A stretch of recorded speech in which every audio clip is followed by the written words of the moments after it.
And you are good to go. All right, thanks, Madeline.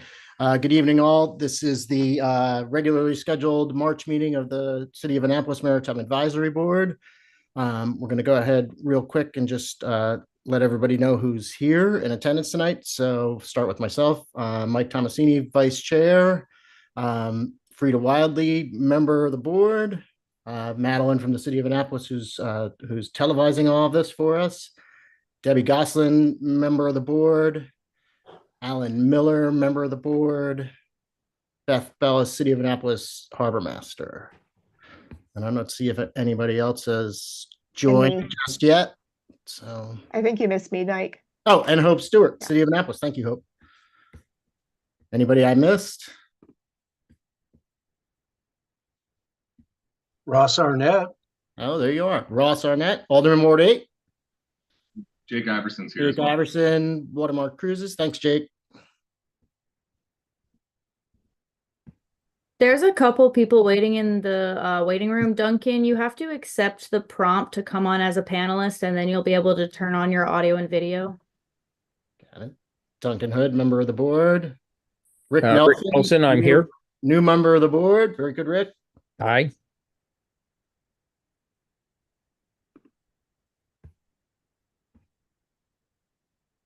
All right, Rick, since you're new, before we get started with business, you want to just give us a little bit of a background on yourself? Yes, quick background. Grew up in Baltimore, started traveling to Annapolis with my then girlfriend, now wife, Jenny, whose family had a house on Bayfront Drive at Bemby Beach. Spent my professional career in New York City in investment management. And in 2014, I wanted to take sailing lessons, so I bought a sailing school. The first decision was a good one, not the second. And so Jenny and I have owned the Annapolis Sailing School since 2014. So that's my brief history. No, you should know better. Yeah, it's just too late now. Make the big money. That's great, Rick. Thanks, and welcome to the board. Both of my kids are kidship alumni, so thanks for all the work you're doing over there. Yeah, excellent. It's I didn't quite appreciate the legacy that we had inherited, but we enjoy it. So great, yeah. Good, welcome. All right, well, it does appear we have a quorum of the board, so we'll call the meeting to order. And the first order of business is to approve the minutes from our previous meeting in February. I'll entertain a motion to do so. Thanks, Duncan. I'll be entertaining. How about a second? Second. All right, all those in favor? You guys. Aye. Aye. I'm not sure if Kimberly's here, but just for the record, that was unanimous. All right. Second order of business is you, Hope, an update from economic development. Okay, yeah, there's a lot going on. So you all recovery zones on the agenda. Right. Applications are now open for recovery zones. So we sent that notice out today so they can reapply and then get their request into the liquor board for a liquor board approval for the expanded footprint. We're going to be following the same process as we did last year. So nothing new or different about that.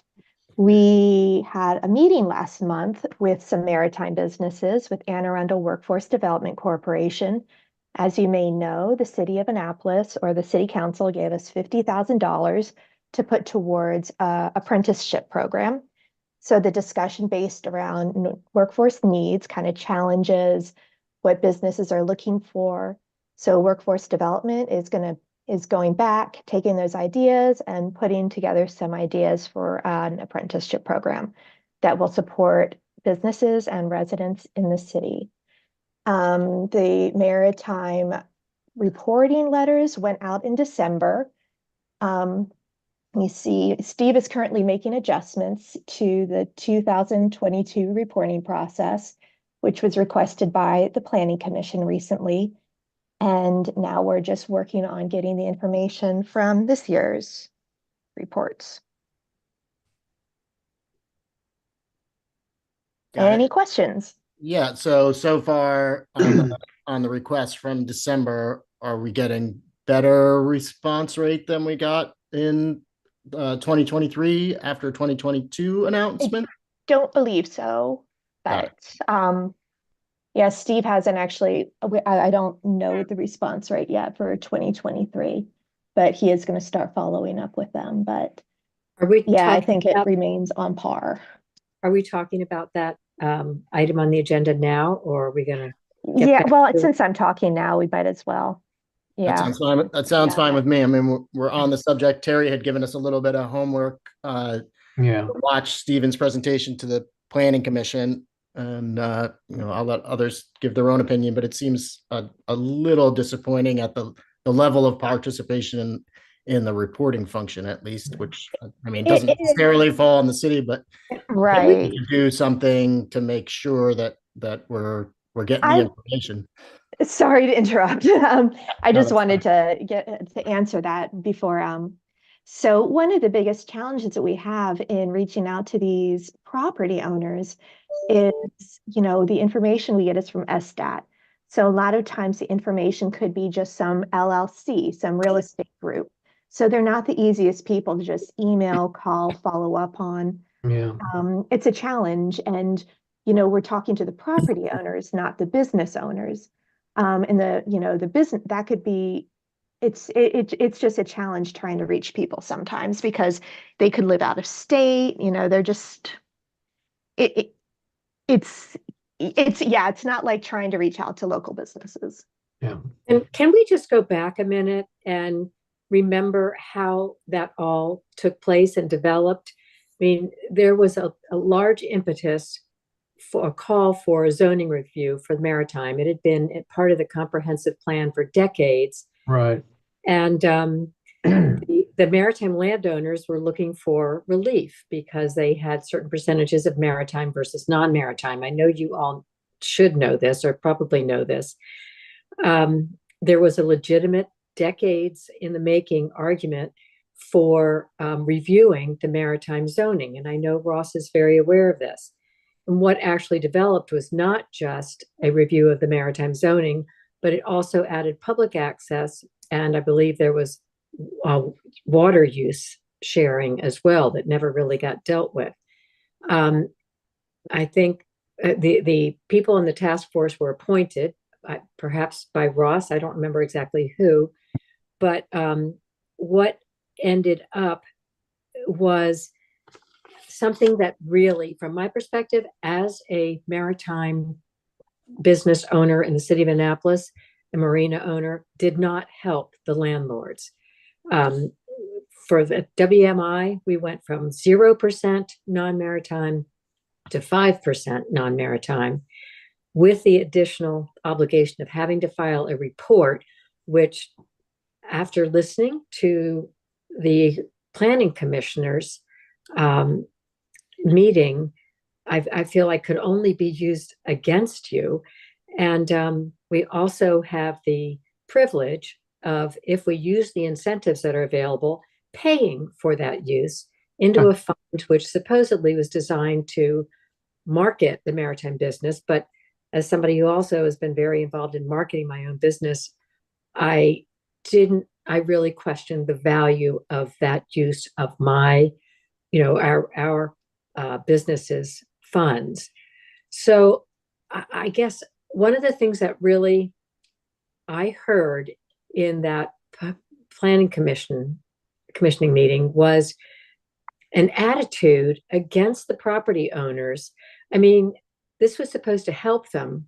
And after listening to them, now they're the big ones, especially, they kept referring to the big maritime marinas, are considered scofflaws. And that attitude is really not helpful at all.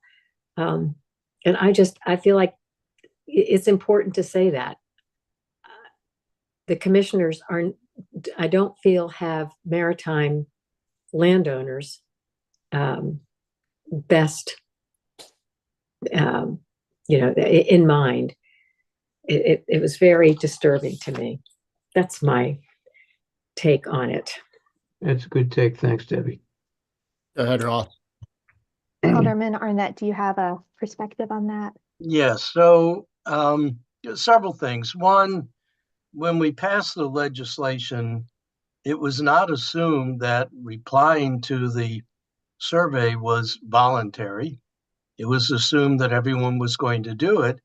And one of the reasons why we want 100% participation is to gather exactly the information that Debbie just passed on to us, that perhaps the changes that we made are not incenting the kinds of things that we wanted to incent. But without data, with a 46% response rate and several people just asking somehow to be taken off the list, and with the scarcity of information that is collected, there's no way we can know. But on top of that, we now have a strong push from some of the smaller marinas to reopen once again the whole maritime zoning and reconsider new triggers and other triggers. The purpose of the maritime zoning is to protect maritime in Annapolis. It's to protect it for all of us, the owners, the boaters, the people who need services, those kinds of things. And I have to admit, even though it was my resolution that initiated the task force, I was quite concerned throughout that whole process that we may be giving away the baby with the bathwater. And the only way we can really know whether we did that or not is if we get everybody reporting and reporting information that can be useful. I talked to the new director of planning and zoning, and I said, a data dump is not what we need. We need to turn data into information and a report that would hopefully include some of the things, Debbie, that you just told us. And in fact, my sense is that really, other than a dress shop in the Annapolis City Marina, there really has not been any response to the legislation. And that's not what we wanted to happen. We were truly interested in helping the maritime businesses, particularly the businesses in the WMI, who had probably the most harsh conditions of all the maritime zoning. And in fact, I thought we gave a lot of triggers and other ways that those marinas could expand their non-maritime business, tell us who they are. I'd like to know who are the non-maritime users. I would like to know what money is going to go into the Maritime Fund, which was supposed to provide incentives to do things like the blue water kinds of technology advances and things like that. But also, I think, provide new kinds of entrance into maritime, like, for example, sailing schools or sailing classes and things of that nature. And right now, we have nothing. The commissioners, I do not think were being disrespectful to the marinas or the owners. They were truly confused. All they had was an address. They didn't know where those addresses were. They didn't know what operations those addresses were associated with, because I know the maritime business more than any of them do.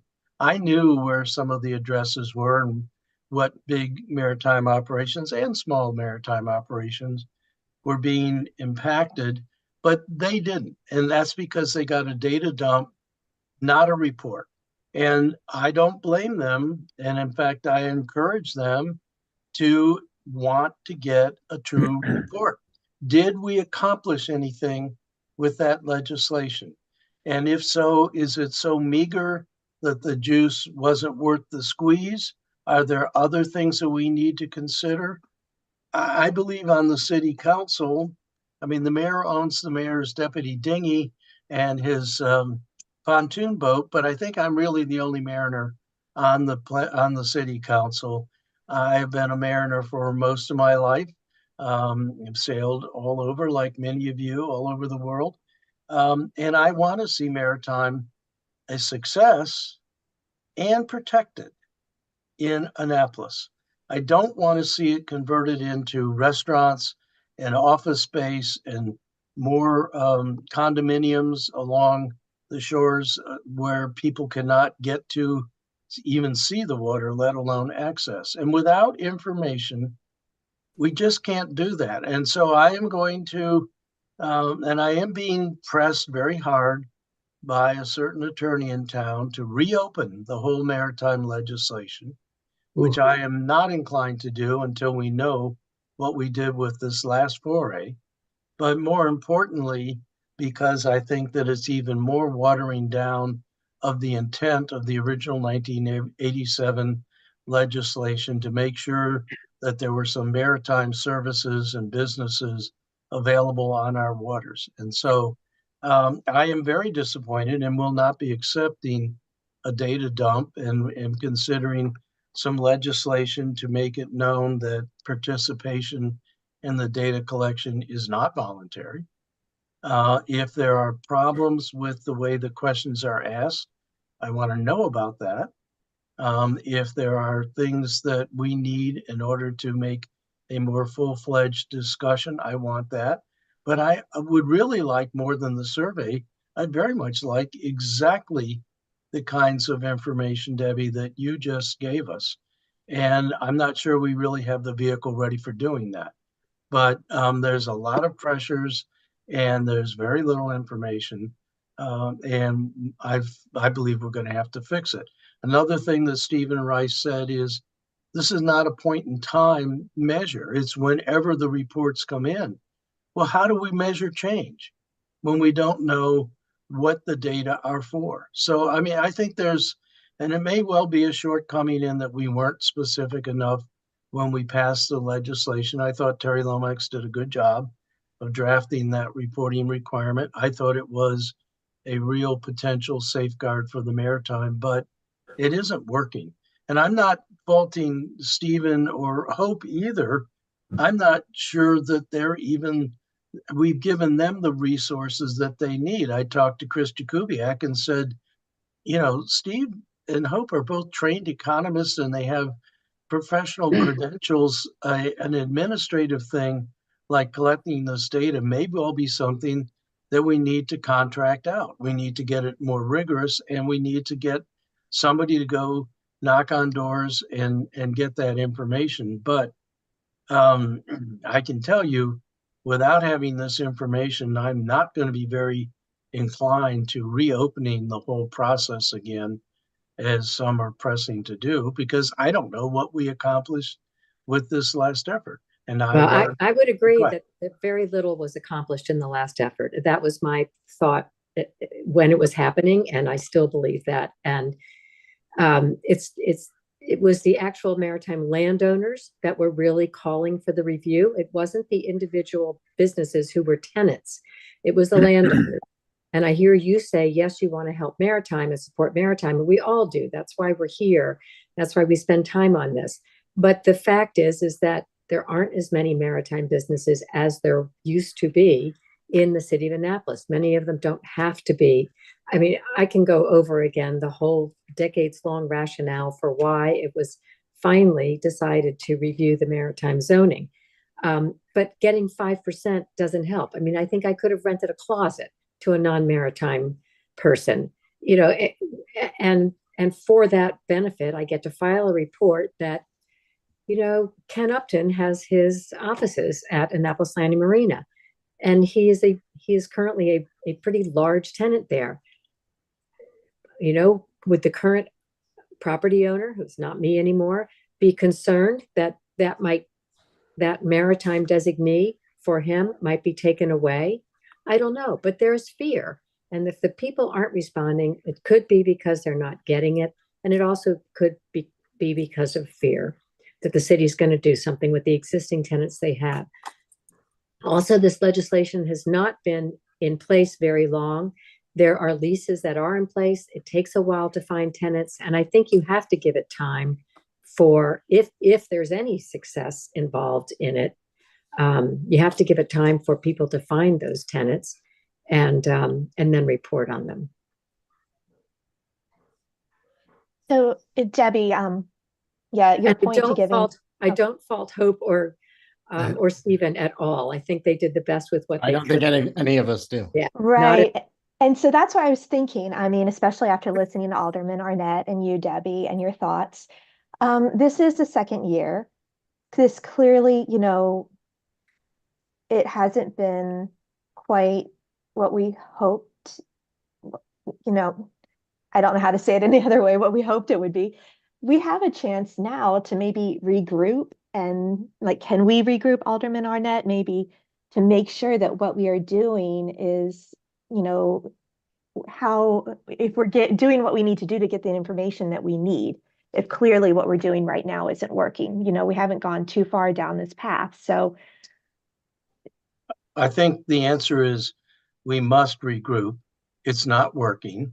It doesn't sound like it's working for anyone.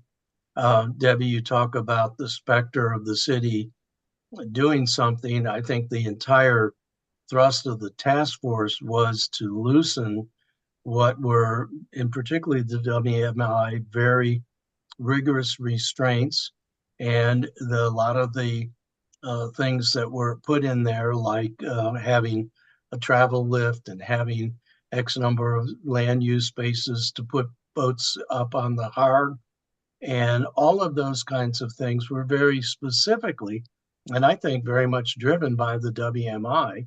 My problem now is I have the WME screaming, "Me too, me too," and mainly screaming, we want restaurants, mainly in areas where there's no parking for restaurants, let alone parking for restaurants and marinas. And so this is this is another Rubik's Cube. But again, I take to heart very much. I'm very happy to hear your comments and happy to hear that we need to get a rethink. I have Alderman Chandelmeyer pressing me to do a reopening, and he wants to meet with an attorney and me and the mayor. Um, I would like to get some of the people from the original task force, Eileen, Terry, you, whoever it is. I think we need to have a meeting where we come back and just gather to evaluate orally what has happened. Frankly, I think there's more what hasn't happened. And maybe that's because there wasn't enough incentive to make good things happen. And that's fine. And that is information. That's not a data dump. But we really don't have, I have no idea in looking at that data and that 46% response rate, who are the businesses, who are the maritime, who are the not maritime. I'd kind of like to know who's enticed to rent in a maritime space. Is it people who have associations with maritime, or is it just somebody like at the end of my street, a construction company that's occupying an old church and really doesn't speak maritime to me, or in my case, neighborhood to me? Yeah. And so I think that I've encouraged Chris Jakubiak and to think about reconvening a small working group to evaluate the data dump. But I can tell you the planning commissioners feel like they're left out on a limb too, because the way the code was written, they're responsible for providing an annual report. And they're no way ready to provide that report. And certainly, I don't think are up to providing analysis. Maybe we can ask the planning commissioners to invite some of us to come to their next meeting where they've invited Stephen back and express some of these ideas. I don't think there's anyone that does not want this to work. And I know I will just say for myself, I don't think that I'm interested in threatening the maritime business. It's why I moved to Annapolis, and it's why I'm staying here. So anyway, I'll mute myself.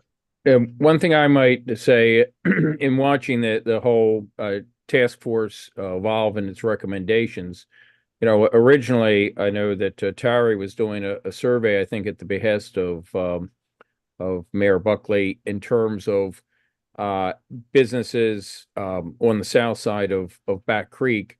And given that many of them are seasonal and therefore it's more challenging economically in the off season, things that could be used to help them out. And I think the final piece that came through, the big thing was to be able to have a restaurant.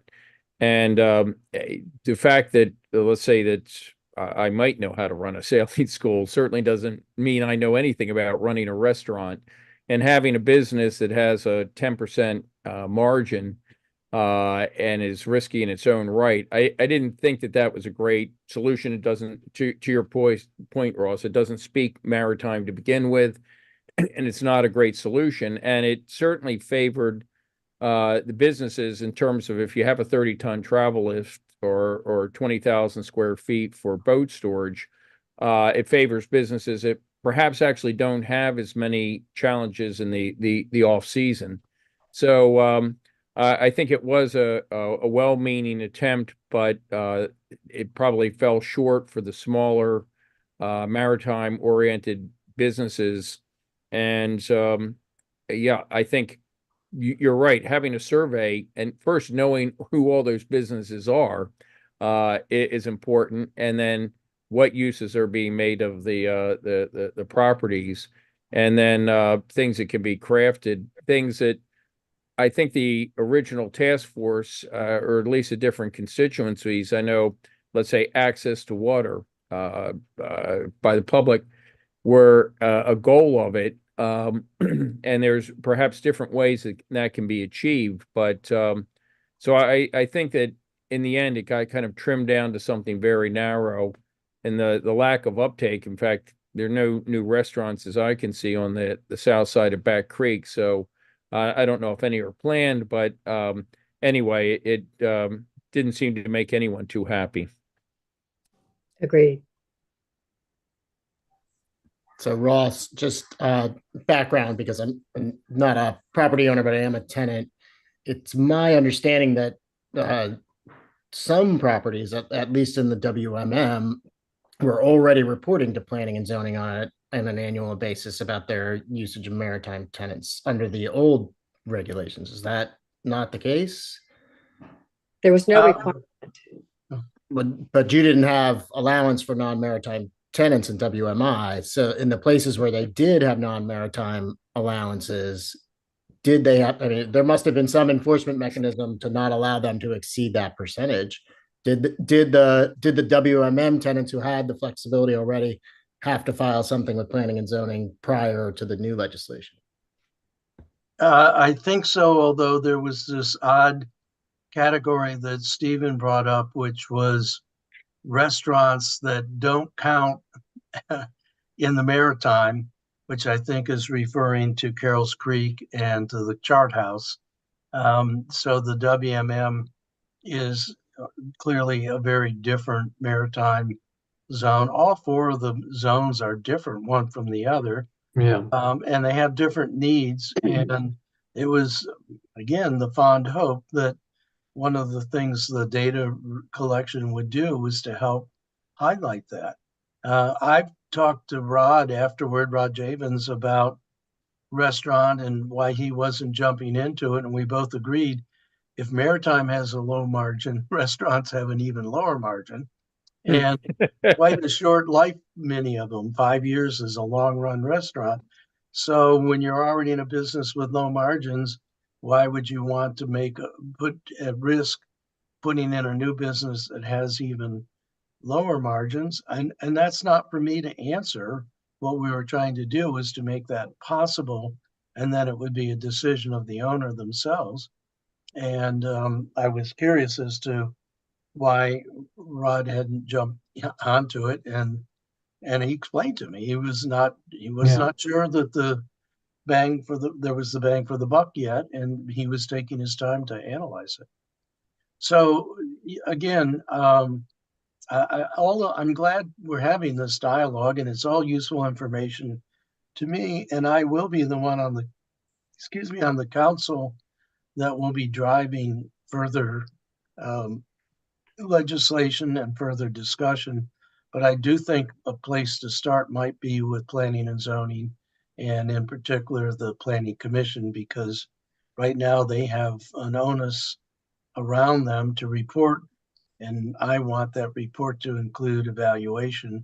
And I think we're going to have to figure out how we get the very kinds of things that we're having said this evening, which are not collected by the survey, but are important information.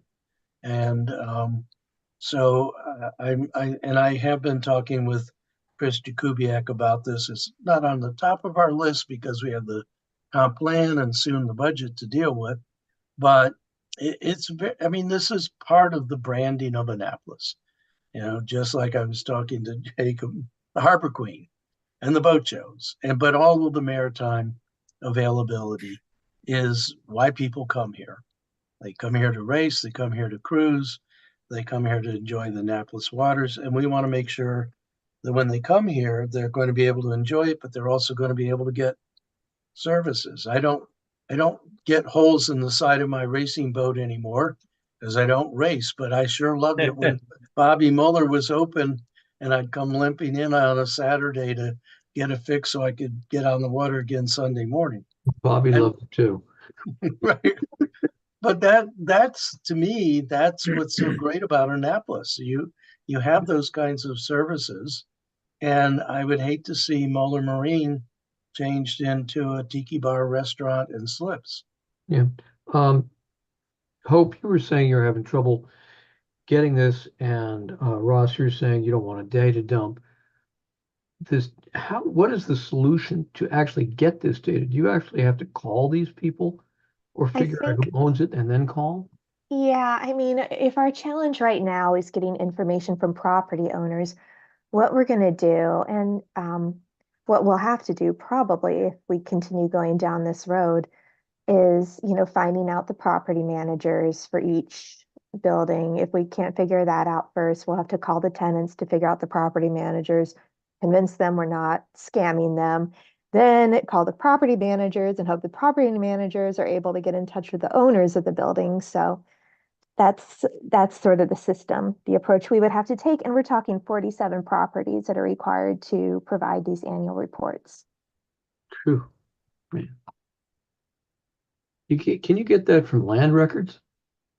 The land records are the ones that will say the owner is, let's say, So, 121 First Street LLC, some random city in Pennsylvania. So Yeah.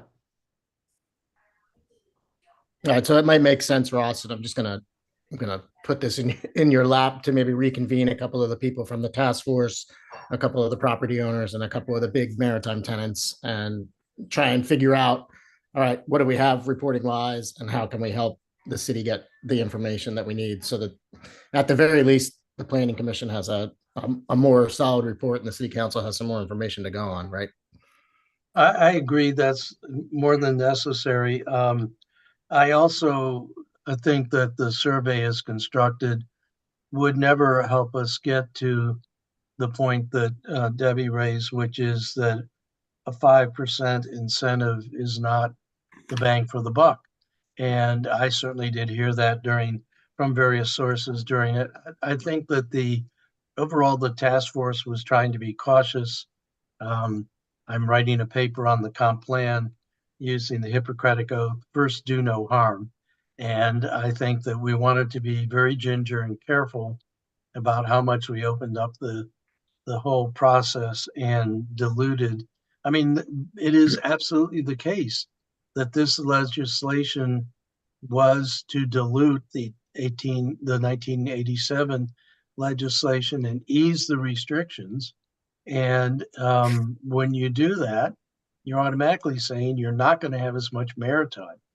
The real balancing point here, and we saw the catamaran business go away, but we're not seeing maritime businesses on Back Creek or Spa Creek going away. Clarence Blackwell's been here forever, so forth. So where is the right balance so that we can make it easier to earn a living so Mr. Nelson can continue to learn the business, and yet preserve the maritime services, because the whole rush that Eileen Fogarty was doing was to try to stop Horn Point condominiums and Chesapeake Landing condominiums and all seafarers, all of those things from swallowing up all of the water and all the access to the water.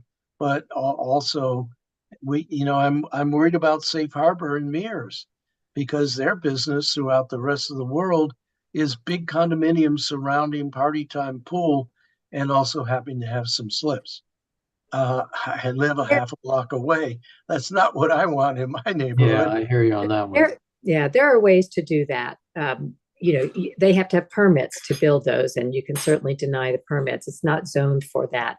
That's very different than having some non-maritime use in existing buildings. I fully understand that, but the point is the pressures to use the water are not for maritime businesses. There's almost anything else you do there can be much more lucrative. And the point of the legislation was to protect those businesses. Now, if we're not doing enough to incent, then we may not accomplish that goal. And that again was the thesis of the task force. How do we find a new balance where we can ease some of the restrictions and still maintain the majority of the businesses being maritime? Right. Well, the reality that we heard from the landowners was those businesses just aren't simply there. There's not the volume of them that there once was. And we've got to address the reality. We can want that all we want, but the reality may be different. And when you hear the commissioners talking about now fining the scofflaw landowners, that doesn't help the effort, I think. I think the scofflaw was referring to not reporting, Yes. not that they were scofflaw businesses. Well, but the to same thing. to Ross's point, Debbie, if it was just as true that maritime property owners were having trouble filling their maritime offices, that would be information that would be helpful to the council as well. So you would want to report that these are my vacancies, and this is what I think I need to change in order to fill them. And if there aren't vacancies, I mean, right now, by all accounts, maritime businesses are doing fairly well. A lot of them are expanding, and so maybe that's not the case right now. But the idea was that if in 5 years that changed and property owners were still having trouble filling space, that presentation, I can't fill this space because I can't put a maritime tenant in it, then we're going to want that information so that we can ease up even more if that's necessary, right? Yeah, I mean, you get into the whole time thing. If you don't want to force maritime landowners to have vacancies to prove their point, right? That doesn't help them. Part of the problem was they aren't getting enough to reinvest in the property and keep it up. That's part of the rationale that we heard. And as a marina owner, I certainly understood that. So I think it would be a great idea. I like the idea of bringing in those business owners, the property owners, and talking to them and just sitting down and having a conversation. Yep. And I think also, and maybe the original task force did this, but I'm curious if there's models in other cities where they've tackled this issue. So by example, I don't know that it's a direct comparison, but having been up in Newport, they seem to have a pretty coordinated way of a number of things related to the waterfront, whether it's community boating or museums or things such as that. And so there may be a multi-pronged effort in this as opposed to just trying to rifle shot things such as restaurants. And so if that was done, great, but I'd be interested in if anyone successfully combined protecting the waterfront with economic viability. Well, I think Newport's not the place to go for that because Annapolis has done a really good job compared to Newport. You can't even tell you're on the water because of all of the residential, for me, they're high rises, between the streets and the water. So I think we have done a good job at preventing that kind of development, which is really, that was a big impetus in why that maritime zoning went into effect in the first place in the 80s, was to prevent that kind of development. And it's worked. but there's just some challenges now. Yeah, oh, and not knowing whether that's a great example. I'm just wondering if there are examples out there of cities that have done it well. So, Nope, none. I will say, interestingly enough, there is a parallel problem going on with preserving farmland. And maybe, I'm just throwing it out there, but it's urban sprawl farmland, and maybe that is also something we could think about. Yeah. Well, Duncan, I think the point is, I think we've come to a place where we clearly need to do more thinking. We're not getting the information that is even telling the story that it was asked to tell, let alone drawing out the kind of information that you and Debbie and Rick have been supplying us here tonight. And I think what you're saying tonight is actually much more useful information, gives much greater guidance as to how we move forward. And the survey may be the too blunt an instrument to really get at that. I think the survey can be redesigned and developed so that it's both easier to use, but also easier for the staff to collect. Being a person who is as a profession did nationwide surveys, I kind of cringed when I saw it, but I said, hey, anything's better than nothing. So, as long as we get this information, Yeah, I get we'll that. get a start. But I think it is time to reconvene a conversation. It was passed in 22.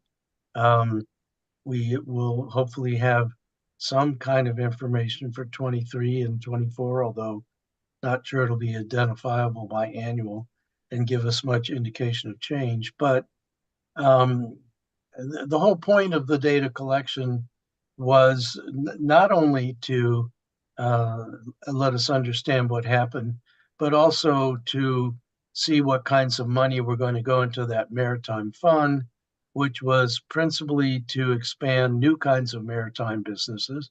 And as was noted at the Planning Commission, that is Stephen Rice's bailiwick and hopes too, the new blue water kinds of things. But the other point was to train people to work in the maritime industry, know how to clean the bottoms of the boats and put things on jack stands and have them stand.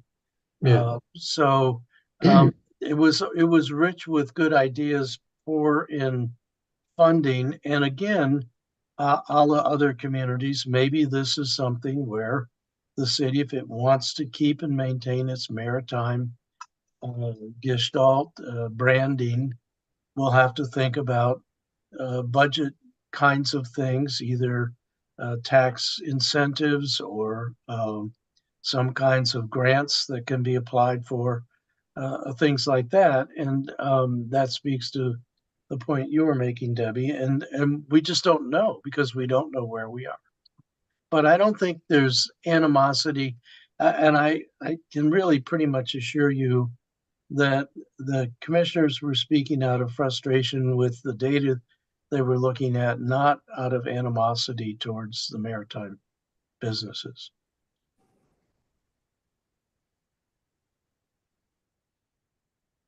All right, good. Is everybody ready to move on? I think we are. Can we flog that mule? All right, I'm not sure if any of you got a chance to check your emails today, but I did send out Harbor Master Bellis's report on the status of street and park upgrades. It was pretty comprehensive. So I just, instead of having Beth kind of go over it one by one, I'll just, if anybody has any questions, maybe now's a good time to ask. And if Beth can just answer, that would be great. Yeah. Nothing? I didn't get it. Yeah. Oh, shucks. I got it. Yeah. I'll send it to you, Ross. You think you have any questions? Well, look, there it is right there, Mike. Oh, nice. Beth, are you here? I think her picture's here. Whoop.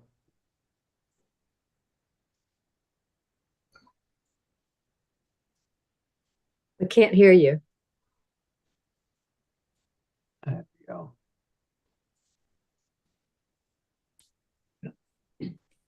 My question is, and if you can hear me, Beth, maybe you just shoot me an email in the morning that I can distribute. It appears that some of the grants that we apply for come back with a standard $75,000 award that may have in the past been larger. Is that something that is like a trend that's happening kind of all over the place with these waterway improvement grants? You're a little you're a little garbled by tech. Is that a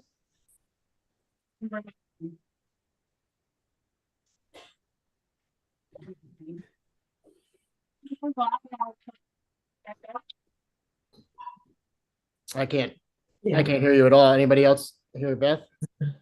No. I might move that the Maritime Advisory Board buys Beth a new camera and microphone.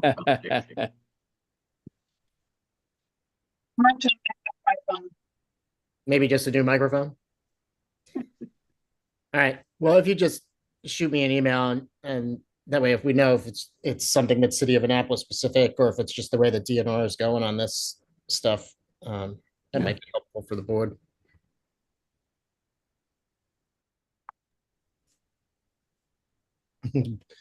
And then also in there, Beth gave an update on the House barge legislation.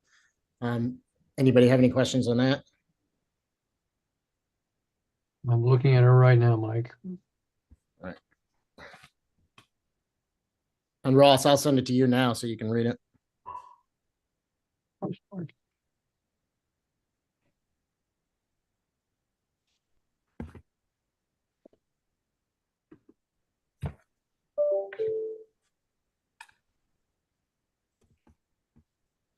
Mike, will we have, will we be required to make comments or anything on that legislation at some point? Do you know? The House barge legislation? I would guess. I mean, in my new tenure as vice chair and limited experience on the board, I would guess that something that weighty, Ross, you might be able to answer this, changes in legislation for house barges would probably be referred to the Maritime Advisory Board. Is that correct? Yes, usually the sponsoring alderperson or me, if I'm not, will ask the mayor to assign it to the Maritime Advisory Board. So there is legislation already written about house barges? I Way haven't I read seen it- it. The way I read it in the update was that legislation was currently being written or considered. Okay, okay. And I haven't, I didn't I have reading not it- been part of that. I didn't Yeah. think I'd seen it. I haven't seen it. Well, it's maybe the way I'm reading this sentence, but it says legislation is being prepared to revise the code section addressing house barges. It may just be a semantic thing. I think it is about short-term rentals using house barges. Mm, But so I don't think it affects things like the operations of the barges at the various marinas that are like watermark tours or the fuel docks. It's more barges that are, and we had this several years ago where company wanted to come in and sell barges. That's when we yeah, put the restrictions on the marinas. They had to be a certain size, and only a certain number of slips could be used for barges. But I haven't seen the legislation. I heard conversation about limiting, and it gets complicated because what's the difference between a barge or a big cruising powerboat having a party versus having a renter? Yeah, yeah. yeah. It Where all does the depends Coast on Guard come in? Where does the Coast Guard come in on that? It would be interesting to see. It is complicated.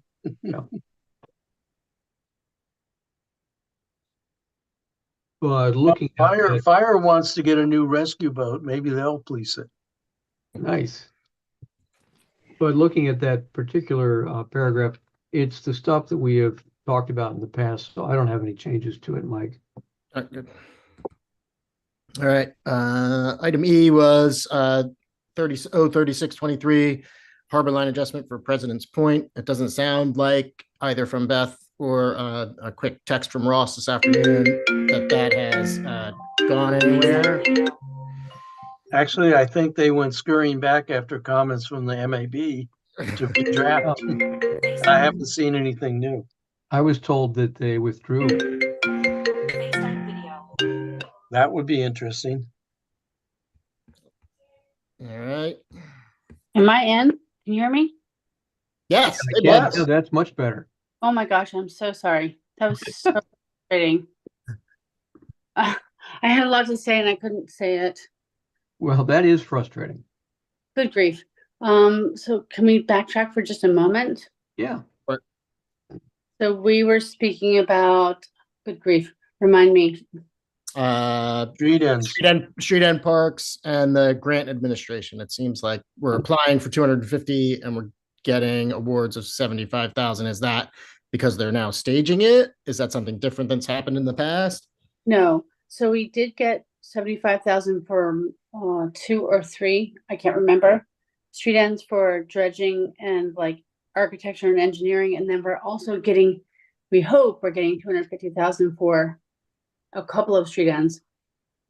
So I think they were giving us some stuff like at the outset, and then we're getting more stuff. So it just seems like they're kind of more, they're putting the money out in stages as opposed to all at once, lump sum. Here's $250,000, figure out how to spend it. We'll give you 75 up front, and then. Yeah, I think they feel like they want to see like, okay, what is your game plan? And yes, we'll pay this money and you can tell us what you're going to do, and then apply for the more money, and then we'll do the whole thing. Which I think it's a great idea. And then prior to that, what was our discussion? And then the second on top of that, the question on the house barges was it appeared from your update that legislation was either being prepared or considered to try and figure out a place for house barges, either as rentals or residences. Yes, that has been propagated. And I'm not optimistic. I think the city is excited to push that forward, but I don't see how it can pass because there's so many like fire codes. There's so many things that would make it stop. So we're going to try our best because that's the mayor's endeavor, but I'm not sure in the city's best interest. So we'll see. We'll see. All right. And then there was one more. It was just about President's Point. It sounded like from Ross and from you that there really hasn't been a lot of movement on any kind of adjustments there. No, I have nothing more for that. All right, great. All So right. the original legislation was withdrawn by me, and they've gone back and had Frank Biba reconsider redrafting from the comments, and I couldn't make that MAB meeting, so I don't know what you did to those poor guys, but they sure scurried back to the drawing board. I remember that meeting. Right, there you go. And then last item under old business is Terry's carefully worded local maritime recognition program, which I think is short for Maryland or Annapolis Maritime Hall of Fame. Alan, are there any updates on that? Yeah, I talked to Scott this afternoon. After a bunch of meetings kind of put out for the board, we drifted towards a brick and mortar, and that kind of wasn't the original idea, not to try to build another building. I think I'd like to talk to Scott. He agrees. I think we'd like to circle this back around to the historic plaques, signs, placards. We've talked about street end parks, even talked about water taxi pickup places. So we could actually have a chance at moving forward with this. We also kind of got bogged down in, okay, how would we choose the names of businesses or people or whatever we're going to put on these. And the idea that we're circulating now in our meetings is have a subcommittee of the Maritime Board, this board, come up with names, places, or whatever we want to put on these historic plaques, and then bring it to the board to vote. And the reason we want to do that, and obviously there'll have to be some legal wrangling too, but bring it to this board to vote so we can move forward on them and, kind of have a chance of getting it done. So those are the meetings we've had recently, what we've been talking about. Scott and I are going to try to get together in the next week or so and probably come up with, I've got a lot of background information. I won't bore you with prices and how to do it and all that. Probably come up with something that we can put out by email and go, okay, guys, here's what we're thinking. Let's de-scope this. And, you know, if it's great and it works out and we want to revisit a brick and mortar, that's fine. But I think we should scope down a little bit and try to get something done. Yeah, I feel the same way, Alan, that's for sure. So the devil in the detail is going to be, it looks like you guys are trying to have some level of nomination committee that filters through us. Is that right? Yes. And I think the subcommittee will just have a whole bunch of names. We can get businesses, historians. I know several historians on the NOAA board that I'm on. They're more than happy to help. Like I say, I've got a lot of pieces in place. Yeah. You can put this out some way. I don't know, Ross, how we should do this, but some way you got to get the public involved a little bit, maybe. Good idea, bad idea. But just to keep it moving forward, and then put that name out here to the board, and let's talk about these names for a vote. Yeah. Alan, have you talked about establishing criteria for this at this point? Or is that too early? We had a lot of conversations, and to be quite honest, Duncan, what happened is all the business owners and folks we met with, if it was a 1-hour meeting, after the 3-minute briefing, the next 50 minutes was on what the criteria are and who's going to decide. I'm not surprised at all. Kind of made a simple, I want to make a simplifying assumption. Let's first see let's go for the goal of what it's supposed to look like, and then we'll figure out who and how. I think that's super smart. Otherwise, you're going to get lost in the weeds. Yeah. And our goal is to get something on paper with some data and then email it to everybody here. So we're looking at hard points, which I like, and then we'll talk about it at that time. Sounds good. Thank you. Go ahead, Ross. Has there been any further discussion about some kind of linkage to the Maritime Museum? We met with the Maritime. They're very supportive. They cannot host it, nor can they provide any logistical or leadership support, but they're supportive, which, you know, kind of lends itself back to the historical markers and plaques again. You know, if we go down that road, we're not asking them to give much support other than maybe to help us with some ideas. Where would these markers and plaques be placed? If you go to the boatyard over by the restrooms, you can see a last effort where the city gave those plaques to Franyo, and he and I screwed them up into the wall. But I'm just wondering where they would show up. Well, the ideas that I have out now or we've heard from all of our talks have been street end parks was obviously the first one, which we already have some there. Somebody brought up water taxi points, the Veterans Park there on Severin. And I mean, the goal was, if we were going to spend money and try to bring people's name and maritime history more to the city, was put it places where the folks that live here go and where tourists go, so they can read about this, because a lot of people like doing that. So maybe a more, what did he call it the other day? He called it the Maritime Walk of Fame. So have folks read them, and where they go. I like the street end parks. I like the Veterans Park idea a lot. Kind of biased there, but open to other ideas. And then one, I forgot who brought it up, wanted to put a couple at the water taxi pickup points, because that's where people come and that's where people will read them. And yeah, also where they're standing around waiting. Yeah, and, all those are great ideas, I think. Yeah, it might not be restricted to just people. You know, it might be businesses that have contributed throughout history in this area. You know, I don't think we throw a lot of limitations on it. I talked to 3 or 4 business owners, and yeah, it's easy to say yes when you're just talking in the weeds, but they were like, I threw some price points at them. They were like, yeah, I would be happy to sponsor one of those or 2 of those, because it all comes down to funding in the end after you get past the lawyers. So I think we start small, see where this goes, and go from there. So if you need any kind of legislation, a resolution or something, because street end parks are city property, right, I'll be happy to help you with that. And in terms of the Walk of Fame, as long as it's not at the end of a plank.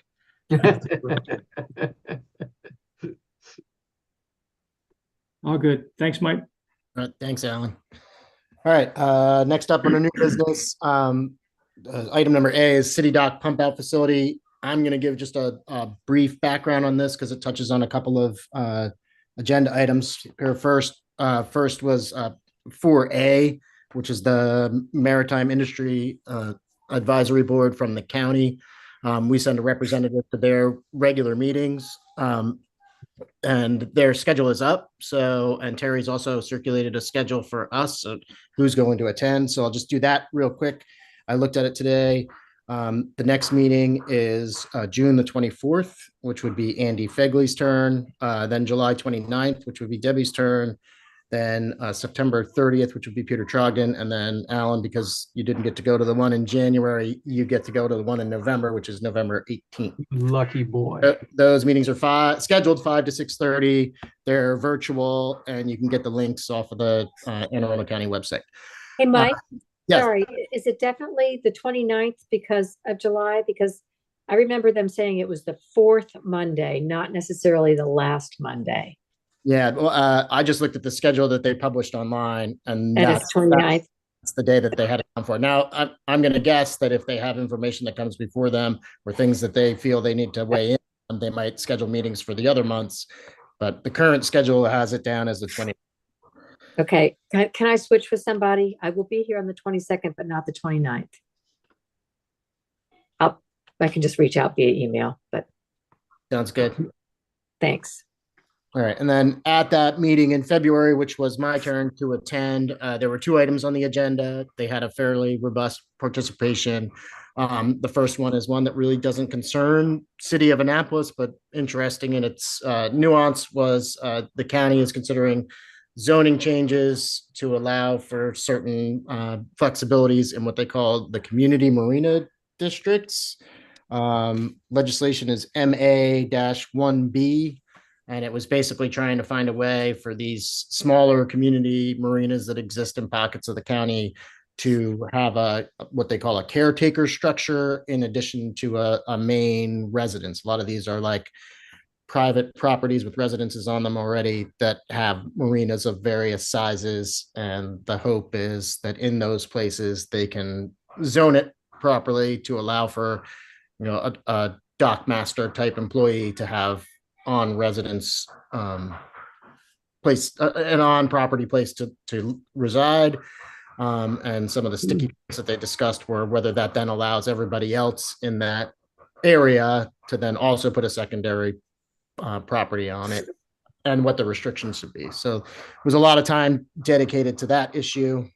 And then a little bit more time dedicated to item number 5A here, a new business, the pump out facility at City Dock, Susan Campbell Park, after the City Dock gets redone. So on that board, there was a pretty strong consensus that at the very least it should be considered. And other members were a little bit more forceful that it's something that was kind of promised to the maritime industry as part of the City Dock plan moving forward.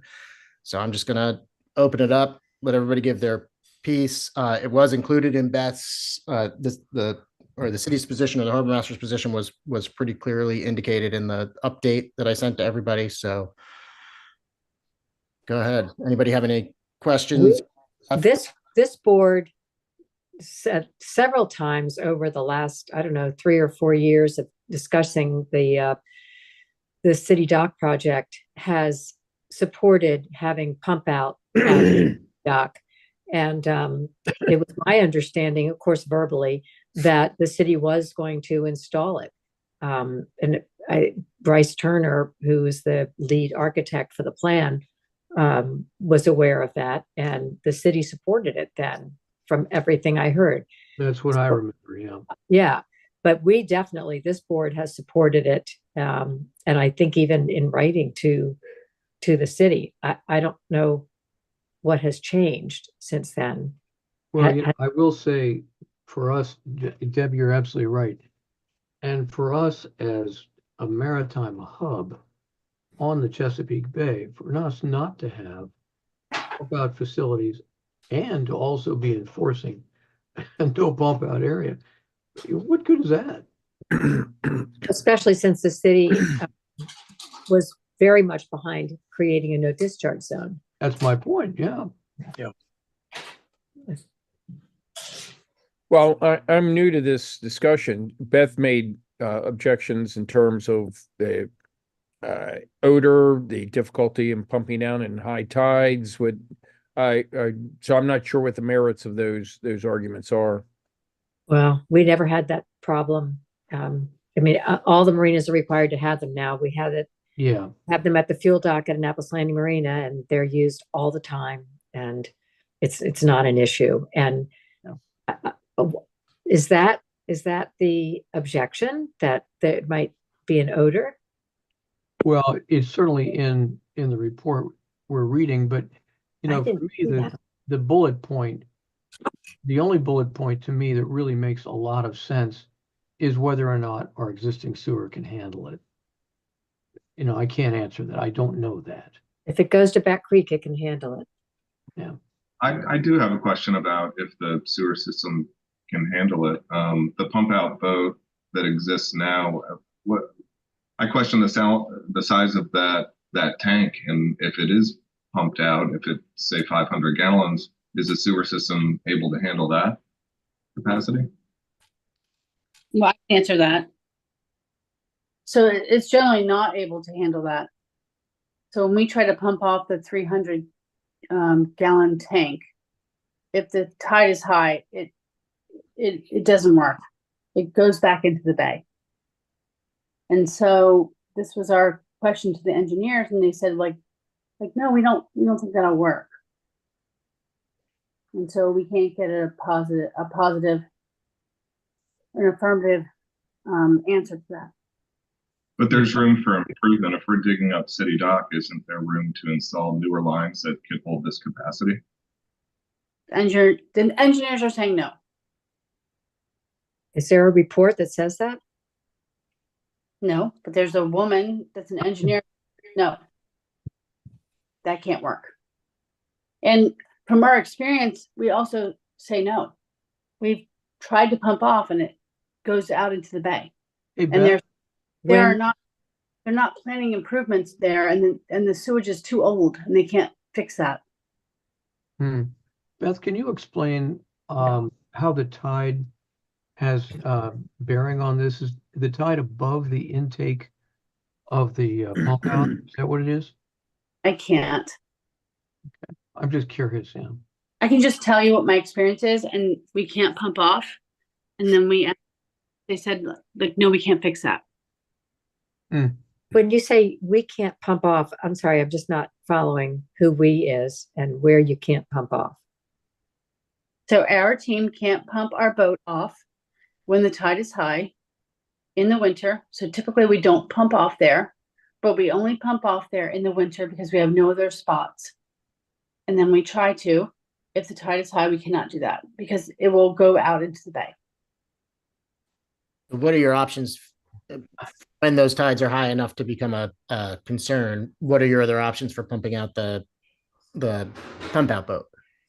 We have to stop operating and we have to wait till the tide is low. Can you pump out at a private facility? Like, could you bring the pump out boat to Annapolis City Marina or one of the other marinas in town to pump off waste? If they will permit it. Got it. I thought that's what you did at Annapolis City Marina. We try to, but sometimes they say no. Really? But it's possible. But we're the only game in town. It's physically possible. Yes, but we're the game in town. If people say no, then we have no other option. So we're the only in town from November to April. And we're the only people that are pumping out for 5 rivers. And people will say, no, you cannot. And then we have no choices. Well, even if you had it seasonally, that would be a huge help. And that's when the boating season is. And even if it had to be closed for January and February, or December, January, February, and early March, it seems to me it's the right thing to do. It's the right thing to do. I would just defer to my report because there's not one thing wrong. There's many things wrong. There are many problems as to why this is not a good idea. Well, all the other marinas have to have them. Go ahead, Ross. So we're People on the entire Chesapeake Bay that does more pumping out than we do. True. We don't know if that's true. Well, Well, we it seems to me from, Jake's comment, this may be possible to answer this technologically, especially since we're digging up the city dock. exactly. So, and I have been talking with some of my colleagues about this. I agree with the sentiments that Duncan gave. I mean, first of all, we did the no zones, and we are supposed to be the example, and we are tearing up city docks. So if there was ever a time to increase the infrastructure, it seems like now is the time. So if you would send an advisory to the council, I certainly will guarantee you I'll take it up and discuss it with Gavin. I understand Beth's point. If we don't have the capacity, that's a problem. But this is the time, it seems to me, to deal with the capacity issue. I mentioned, I think it was to you, Jake, in passing, but they're already looking at all of the infrastructure that's underneath City Dock because the Planning Commission has suggested planting permanent trees there, at least some. And I don't know how that's going to work out with the boat show. And I raised that question with the commissioners, but in any event, we're clearly looking at the physical structure there. We are going to be piling several feet of dirt on it. So if it's a tidal issue and we raise the pipes, I don't know. But it does seem to me that this is the time. I also understand there's different kinds of pumping. Some is where the pump is on the boat, the donor boat, and it provides the oomph for the pumping, and some is where we suck it out. We just need to do some more work. But if we're going to look at it, particularly since Burr Vogel is supposedly starting to look at the infrastructure, all the utilities down on City Dock, this is absolutely critically the time to be looking at this. Absolutely. That's what this group has been saying for a couple of years. This is the time to do it. There are two different ways to do it. As you said, Ross, one is pushing and one is pulling. And it's very easy. Well, it is pretty easy to do both in the same facility. Annapolis Landing Marina provides for both of those. The big commercial vessels will push with their own motor into a receptacle that it's designed to fit into, and then you have the regular ones that pull, just like all the recreational boats. Right. Yeah, the engineering can't be that hard. I will tell you that I did hear just today that the reason that the pump out boat or the pump out facility may not happen was because of the cost associated with it and this whole city dock project. And I hope that's not the case. Well, I hope so too, but now is the time to find that out as well. Yeah. Oh, I didn't hear that. I don't know that, but I could tell you that it's not grant funded.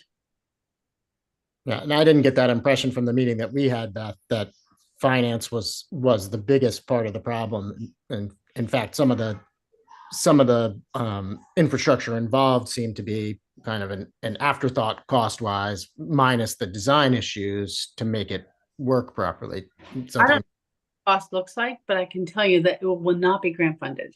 Right. Okay. From Deanna. If I could, one more point. If some of the problem is tide related and the difficulty of offloading, that can be addressed easily with a floating dock.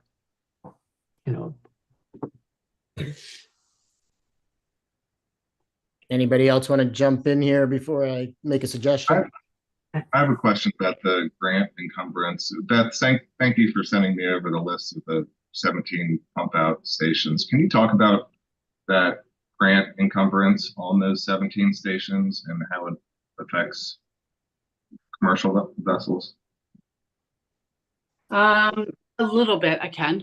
So I'm told that any grant encumbered pump out is not supposed to pump out commercial vessels. However, when I drilled down on our contract, I don't find that language. And so I know that Annapolis City Marina has pumped out Harbor Queen multiple times. And we spoke to Christina, and she said, we don't find that language and we're fine with that. So as you know, if any commercial boat needs a pump out, we do it, even though DNR has told us we're not allowed to, because they have said to us offline, we want clean waterways. And so if you want to do that, do it. And That so is the point. since we I went can't, down the list and I made a spreadsheet of all of them, and I called each one individual, and I can share that spreadsheet. Maybe not here, but it wasn't favorable at all. There may have been one or two on that whole list that were willing to accept our vessel, and it just doesn't work. But That's we a real problem. find Yeah. that language in our grant. And Annapolis City, I said we're happy to pump off Harbor Queen. So I don't know what to say about that. Jake, where do you offload now?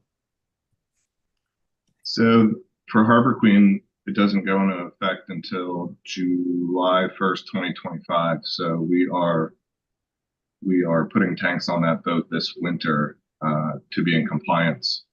But that's a great question. We don't have a place right now that we would pump out Harbor Queen. That's what we're trying to figure out.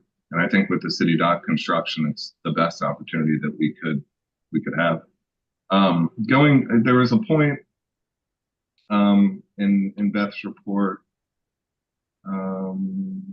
about it smelling, and I mean that's a decent point, but I would think it would be in the best intention of Watermark if that facility was located near our vessel, our embarkation and debarkation of our passengers and our ticket stamp, that we would keep it from smelling. I mean, that's the last thing.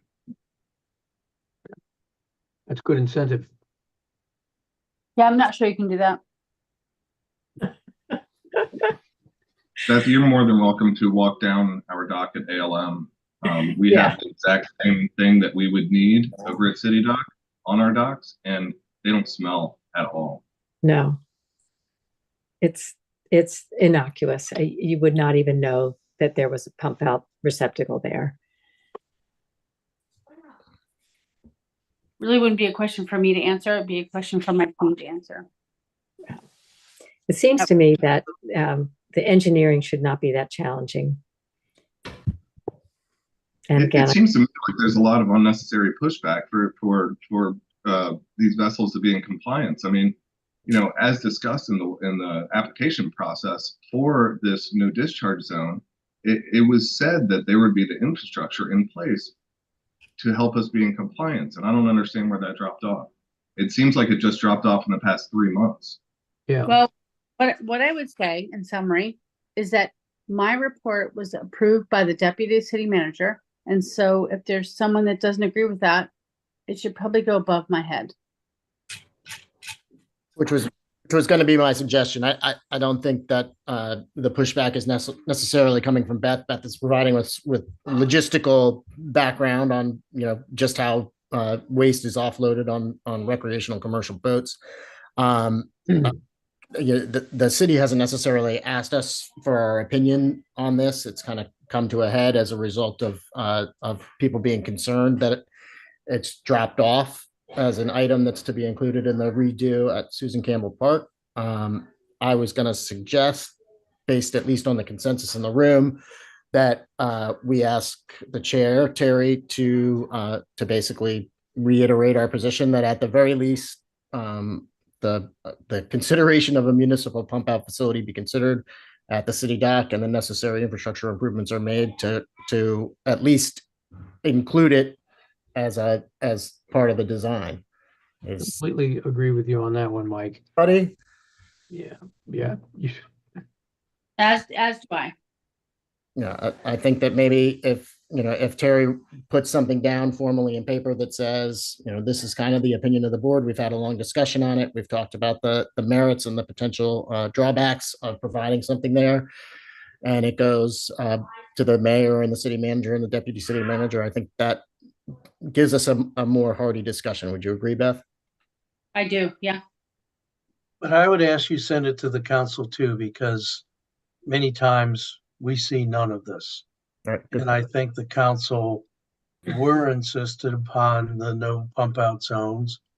And we passed that legislation. I think they'd be hard pressed to find somebody that would not want clean waters. And, but if we don't get the information or the suggestions, then we can't get involved. But right now, we are doing the final planning for infrastructure at City Dock.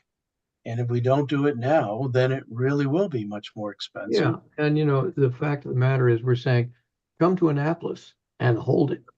Yeah. Really, come on. Can't you just put depends on the boats? Just hold it. All right, I'm new to this. Is this Thank something you. to vote on, or do I just put it to Terry as this is an action item for you following this meeting? I think that's where we're going with it. He knows, he knows everything we've talked about. And, he's our front man. So let's have him write it up and make it an action item, make it happen. This is a dumb problem. Agreed. So is that a motion? Yes, that's a motion. I move that Terry pump this up to city council and whomever necessary. Make it happen, dude. Okay. All those in favor? Aye. All right. That sounded, all those opposed? All right. That sounded unanimous for the record. All right.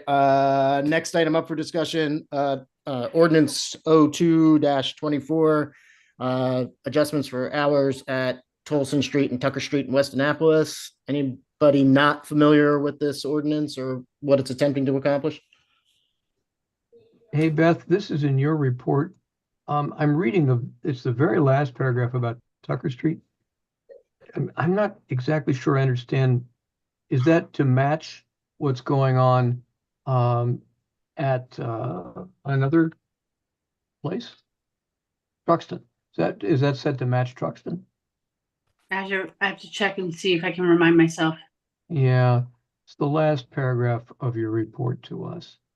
Can you remind me what that says? Sure. A person may not enter or be present on city property known as Tucker Street by foot or means of vehicle or vessel between what 9 I would- p.m. and 6 a.m. What I would say is the legislation that they're proposing is not what I would think is okay. So Truxton's legislation says basically you can't go there. I think it's like sunset to sunrise. Mm-hmm. What they're trying to say at Tucker is going to make it so no crabbers and no fishermen can ever launch there. That's what it reads like, yeah. Not good. People are going to be mad. People are not going to want this. It's not what they should do. Is that coming from the community that they just don't want, outsiders coming in? Coming from the people that are close to the ramp. Yeah. So people close to the ramp don't want the headlights coming to their homes, which I get. It's totally fair. And I understand. But if I'm launching a skiff at 5 a.m. because I want to go crab or go fish, that shouldn't be too exclusive. That shouldn't be terrible. And I feel like they should come up with something a little more moderate. Like, I don't think the existing proposed legislation is super good. Yeah. Okay. I think we could do a bit better to make the greatest number of people happy. That's what I feel. It's actually a pretty good explanation. Thank you. Go ahead, Ross.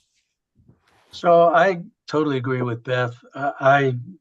First of all, this had a tortuous legislative history because Karma O'Neill, the alderwoman for the ward, really wanted it to be limited like this, and the Office of Law said no, you have to do it to all street in parks, at which point I said, over my dead body. Yeah, really. I mean, this is extremely restrictive. Nighttime on the bay may really be one of the best times of all.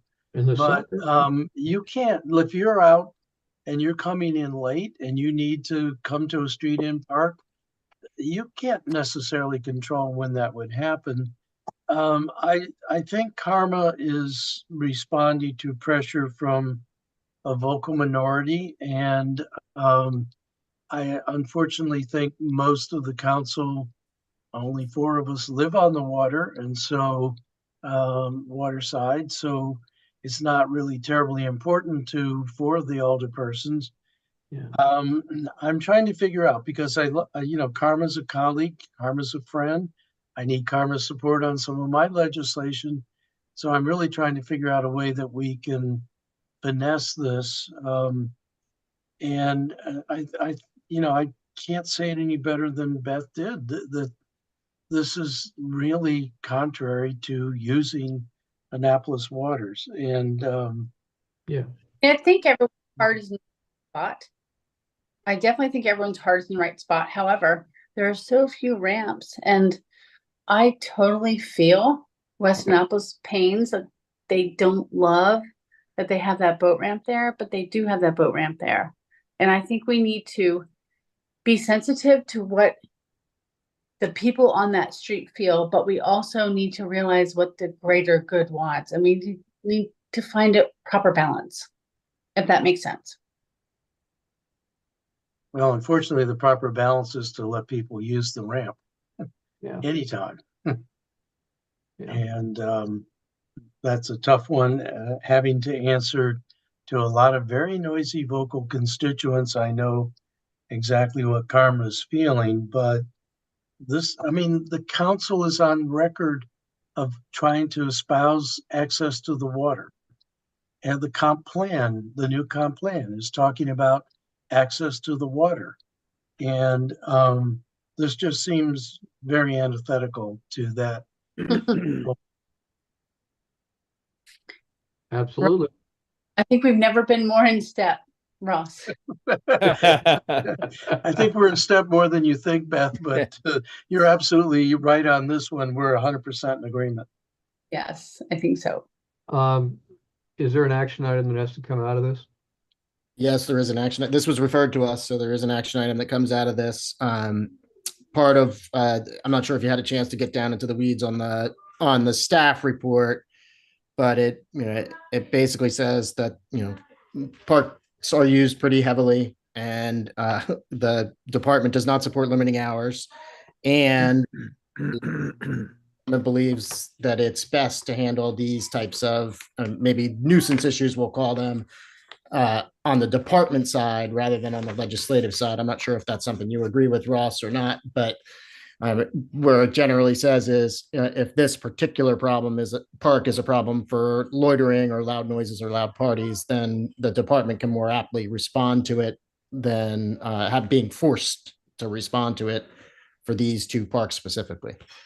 It's totally an enforcement issue. If it's a noise issue, we have noise ordinances. We just passed and strengthened the noise ordinance. If it's a parking issue, we have parking people, the SP Plus monitoring that.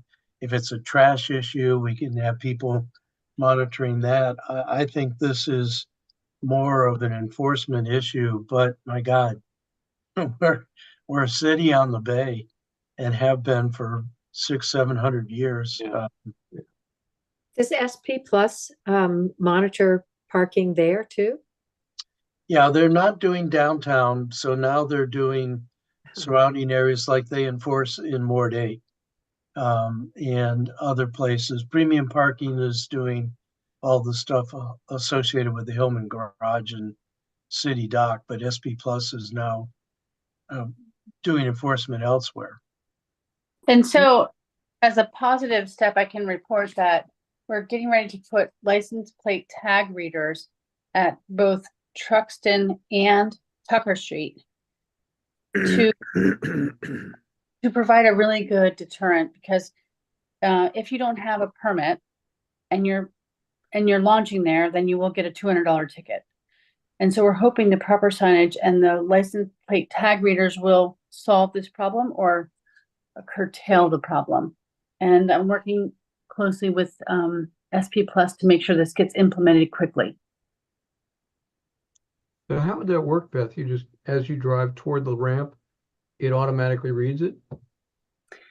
So it only reads, it's only going to be able to read the front tag, because when you go around that corner, at least at Tucker, when you come around to launch your boat, you swing around that cul-de-sac, and Yep. then where the license plate tag reader is, it will read it. If you don't have one and you're out of state or you're not compliant with Maryland, then you won't get ticketed, which is sticky. But then we'll have signs that will say, like, if you do this and you don't have a permit, you'll get a $200 ticket. So we're hoping that that will curtail this problem. And the permit would, what permit would that be? You have to pay $25 to get a permit for Tucker if you're a resident. And if you're not a resident, you have to pay $100. So the main problem at Tucker Street is essentially non-residents and overflow from Sandy Point, particularly when it closes. And is that Sandy a, Point is that a closes. state fee? Say again? Is that a state fee or a city fee? At $100? Yeah, city fee. Okay. So if I could suggest two things. One, perhaps delaying implementation of this legislation until we have time to see the impact of the new enforcement mechanisms. And I'll be talking to Karma about this.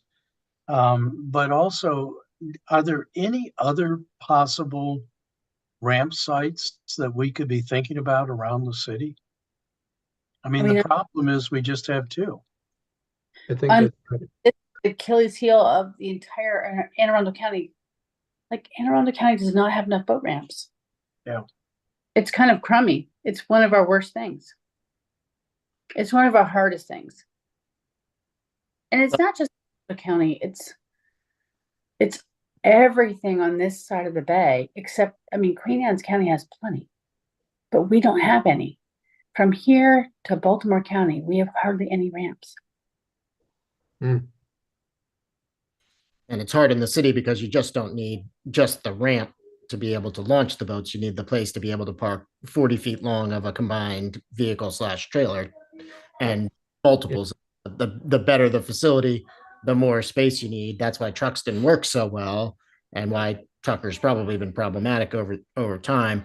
I will say, I wasn't able to attend the city council meeting, but it was up for public hearing at the last city council meeting. And Ross, if I remember correctly, the only person that spoke was a resident in West Annapolis who was also a boater and used both Tolson Street and Tucker Street, and basically voiced his opinion that he didn't believe that the restrictions were a good idea. Was that your gist, Ross? Yes.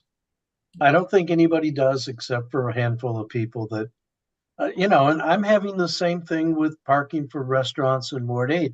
I know exactly the pressure that Karma's feeling. And, this is just, when you live in an urban environment, these are the kinds of sharing and accommodations that you have to figure out. And I think, Beth, your assessment that there's just not places. I was wondering if down by the Children's Museum, I don't know if the water's deep enough there, and it is quite close to Truxton, but it just seems like we could find one or two other locations.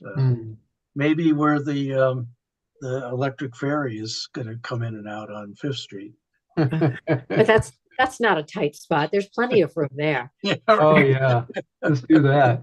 How about the Maritime Museum? Do you know Maritime Museum?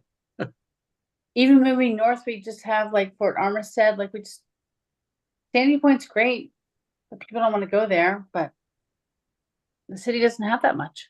Yeah. But could you put one in at the Maritime Museum right next to that pier? I'm not sure. On The the city property. on the south side. I don't know what the city has given up on the lease. Gotcha. So the city would have to look at what we promised on that lease.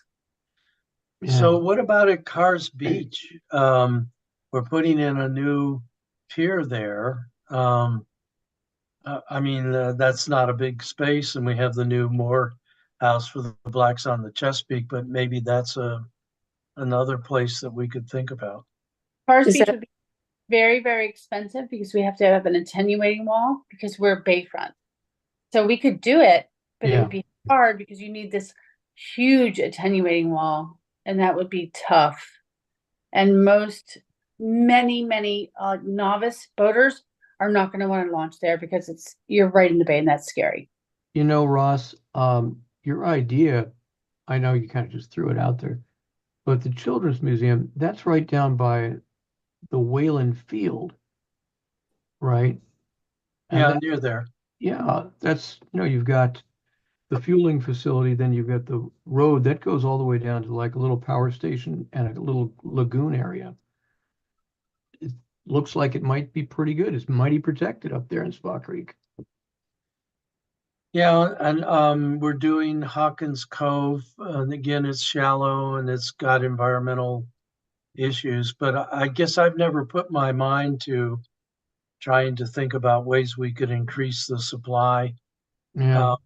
It's, as Mike says, it's a 40-foot long vehicle that is not particularly attractive, that spends all the time on the land side while people are on the water side. But if we're going to make access to water a priority, we need to put more thought into how we do that. Yeah. Yeah.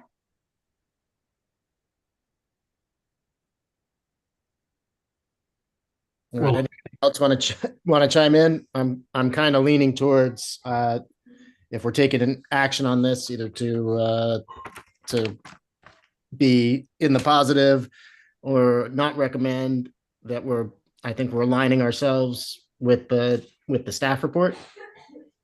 That's what it sounds like to me. You can't make one part all that different from the rest of them, especially, Truxton's a little bit of its own thing, but the rest of our city parks, come on. So yeah, I suggest we go with what's recommended. Anybody want to second that?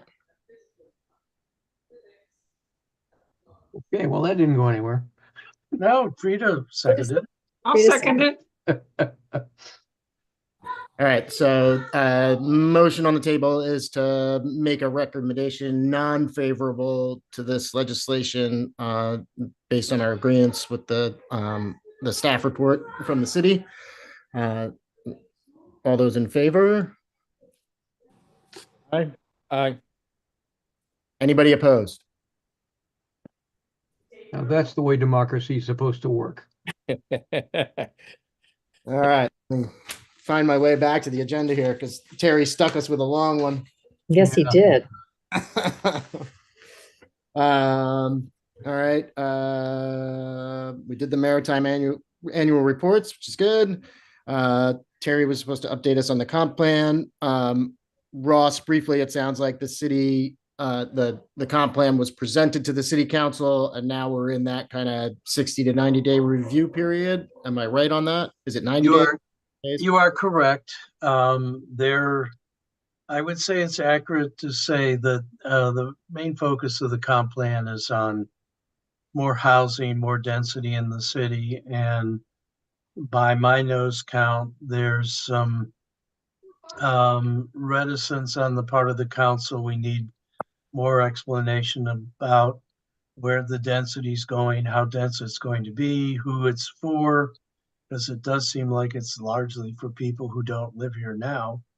I know that Mr. Jakubiak, who I think is doing a fabulous job as our new director of planning and zoning, is sensing some of this reticence. And so we're going to have a work session on the 28th of this month, next week.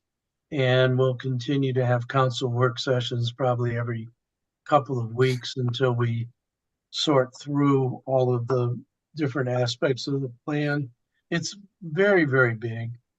I know my colleague, Alderwoman Finlayson, would like to see it pared back down to the size of the current plan, which is still 200 pages. But there's a lot of good stuff, but I just don't think it's a document that's designed for anyone other than land use attorneys to use. So Yeah. we're really sorting it out, and we'll see where it goes. Mr. Jakubiak indicated that he would like us to come back by the 1st of July. We indicated that that was not likely. So I think this is an important document, and we're going to give it the time it needs. State law allows us at least one 60-day extension, but Chris has said, look, you take the time you need, but we are anxious to get moving on to some zoning reforms, which is why we want to take the time we need. So anyway, it's in process. Okay, good. And then there are just a couple of items on the agenda that we kind of keep a track of as we go. Two of them, charter dock lease usage status was included in Beth's report, which will be in the minutes. And then also a kind of a progress update on the stray electrical current at Truxton Park. If anybody didn't get a chance to read that, it looks like the city has moved forward with an experienced engineering team that is going to try and track down the source and present us with possible remediation efforts. So, do we have any indication when that's going to start? It's started. Yeah. It has started. Oh, great. That's great, Beth. It's windy there, Beth. Foggy too. All right. And then is there anybody that wants to discuss anything else before we entertain a motion to adjourn? Done a great job, Mike. Oh, thanks. Yep. That's the truth. And Beth, I do want to compliment you on your report here that we're reading. Thank you. That's really helpful, Beth, to get that. Yeah, it's very good. I'd like to get them on a regular basis. I'll make sure you're included the next time I get one. You're welcome. All right. Anybody with a motion to adjourn? I moved. Debbie moves. Duncan's my second. All those in favor? Hi. Any opposed? I didn't think so. All right. Thanks, Matt.